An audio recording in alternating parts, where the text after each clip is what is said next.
vazhdojmë në rrugën sekondare të lagjes Manalat që lidh pjesën e pazarit karakteristik me këtë lagje që është lagje sipërme e qytetit, ku banojnë një numër i konsiderueshëm banorësh.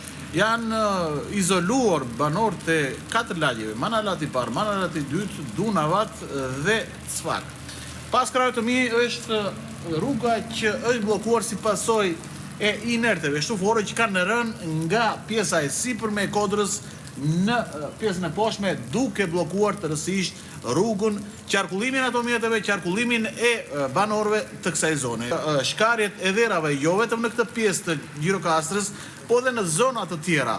Që ndodh në Gjirokastër? Është e pazakont që kanë ndodhur në 10 vitet e fundit. Problemi është tek ndërtimi i këtyre bizneseve poshtë bazës tek në lagjen 18 shtatori. Pra, këto biznese kanë ndërtuar, operojnë në bimës, le të themi në Gjirokastër, themi bimës, themi në themelet, pra në pozitën 0, jo në pozitën 1. Pra, ka biznese që janë në pozitën 0 dhe normalisht intensiteti i rreshjeve përcillet tek këto biznese dhe këto biznese pra përmbyten.